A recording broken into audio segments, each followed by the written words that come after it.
ਅਗਲੀ ਵੱਡੀ ਖਬਰ ਆਸਟ੍ਰੇਲੀਆ ਤੋਂ ਆ ਰਹੀ ਹੈ। ਆਸਟ੍ਰੇਲੀਆ ਦੇ ਅਧਿਕਾਰੀਆਂ ਨੇ ਨਸ਼ਾ ਤਸਕਰੀ ਦੇ ਇੱਕ ਮਾਮਲੇ ਨਾਲ ਸੰਬੰਧਿਤ ਪੰਜਾਬੀ ਮੂਲ ਦੇ ਇੱਕ ਬੰਦੇ 3000 ਬੰਦਿਆਂ ਸਮੇਤ 7 ਜਣਾਂ ਨੂੰ ਜਿਹੜਾ ਗ੍ਰਿਫਤਾਰ ਕਰਨ ਦਾ ਦਾਅਵਾ ਕੀਤਾ।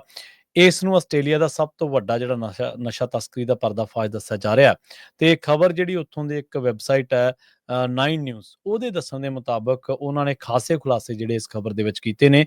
ਉਹਨਾਂ ਨੇ ਕਿਹਾ ਵੀ 42 ਸਾਲ ਦਾ ਜਿਹੜਾ ਸਿਡਨੀ ਵਾਸੀ ਸੀ ਗੁਰਵਿੰਦਰ ਸਿੰਘ, ਇਹਨੇ ਅਧਿਕਾਰੀਆਂ ਦੇ ਨਾਲ ਵੀ ਅੰਦਰ ਖਾਤੇ ਜਿਹੜੇ ਲਿੰਕ ਬਣਾਏ ਸੀਗੇ ਤੇ ਉਸ ਤੋਂ ਬਾਅਦ ਇਹ ਡਰੱਗ ਜਿਹੜੀ ਆ ਆਸਟ੍ਰੇਲੀਆ ਮੰਗਵਾਉਂਦਾ ਸੀ। ਖਾਸ ਕਰਕੇ ਉਹ ਡਰੱਗ ਕੈਨੇਡਾ ਤੋਂ ਮੰਗਵਾਈ ਜਾਂਦੀ ਸੀ।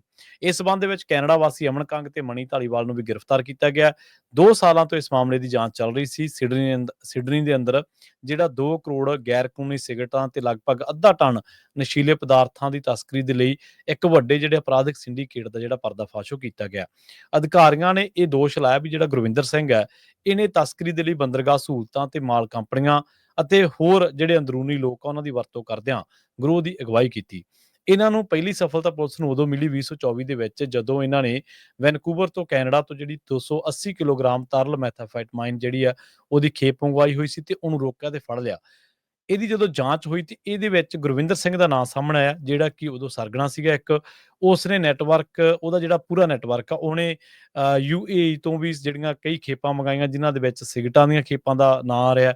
ਮਈ 2025 ਦੇ ਵਿੱਚ ਪਨਾਮਾ ਦੇ ਵਿੱਚ ਸੀਮੈਂਟ ਬੈਗਾਂ ਦੇ ਵਿੱਚ ਲੁਕਾਈ ਗਈ ਸੀ 50 ਕਿਲੋਗ੍ਰਾਮ ਕੋਕੀਨ, ਉਹ ਇਹਨੇ ਮੰਗਵਾਈ ਸੀਗੀ।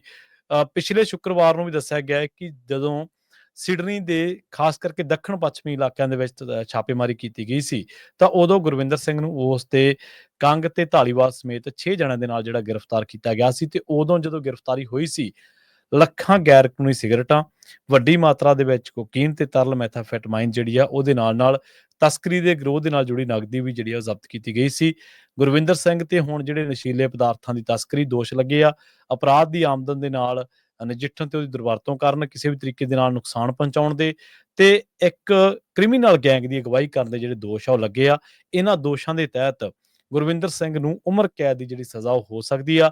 ਮੈਜਿਸਟ੍ਰੇਟ ਨੇ ਉਸ ਤੇ ਭੱਜਣ ਦੇ ਖਤਰੇ ਤੇ ਦੋਸ਼ਾਂ ਦੀ ਗੰਭੀਰਤਾ ਦਾ ਹਵਾਲਾ ਦਿੰਦਿਆਂ ਉਹਦੀ ਜਿਹੜੀ ਜ਼ਮਾਨਤ ਅਰਜ਼ੀ ਲਾਈ ਗਈ ਸੀ ਉਹਨੂੰ ਰੱਦ ਕਰ ਦਿੱਤਾ ਗਿਆ। ਇਸ ਮਾਮਲੇ ਦੇ ਵਿੱਚ ਹੋਰ ਵੀ ਜਿਹੜੀਆਂ ਗ੍ਰਿਫਤਾਰੀਆਂ ਹੋ ਸਕਦੀਆਂ ਨੇ। ਅਗਲੀ ਪੇਸ਼ੀ ਇਹਨਾਂ ਦੀ ਜੁਲਾਈ ਦੇ ਵਿੱਚ ਹੋ ਸਕਦੀ ਆ। ਸੋ ਇੱਕ ਪਾਸੇ ਜਦੋਂ ਆਪਾਂ ਪ੍ਰੋਗਰਾਮ ਦੀ ਸ਼ੁਰੂਆਤ ਕੀਤੀ ਸੀ ਤਾਂ ਉਹਨਾਂ ਲੋਕਾਂ ਦਾ ਹਵਾਲਾ ਦਿੱਤਾ ਸੀ ਜਿਨ੍ਹਾਂ ਨੇ ਮਿਹਨਤਾਂ ਦੇ ਨਾਲ, ਜਿਨ੍ਹਾਂ ਨੂੰ ਅੰਗਰੇਜ਼ੀ ਵੀ ਨਹੀਂ ਆਉਂਦੀ ਸੀ, ਆਪਣੇ ਨਾਲ ਉਹਨਾਂ ਨੇ ਕਿਤੇ ਜ਼ਿਆਦਾ ਜੱਦੋਜਹਿਦ ਕੀਤੀ ਸੀ 25-30 ਸਾਲ, 40-50 ਸਾਲ, 70-80 ਸਾਲ, 100-125 ਸਾਲ ਪਹਿਲਾਂ। ਉਹਨਾਂ ਦਾ ਸਾਰੀ ਉਮਰ ਲੰਘ ਗਈ ਇਹਨਾਂ ਮੁਲਕਾਂ ਦੇ ਵਿੱਚ ਆਪਣਾ ਕਿਰਦਾਰ ਬਣਾਉਣ ਦੇ ਲਈ, ਉਹਨੂੰ ਅੱਗੇ ਲਿਜਾਣ ਦੇ ਲਈ। ਪਰ ਸਾਡੇ 'ਚ ਵੀ ਕੁਝ ਬੰਦੇ ਇਹੋ ਜਿਹੇ ਨੇ ਜਿਹੜੇ ਖਬਰਾਂ ਦੇ ਰੂਪ ਦੇ ਵਿੱਚ ਆਪਣੇ, ਜਿਨ੍ਹਾਂ ਦੀਆਂ ਕਰਤੂਤਾਂ ਆਪਣੇ ਸਾਰਿਆਂ ਦੇ ਸਾਹਮਣੇ ਨੇ। ਜੀ।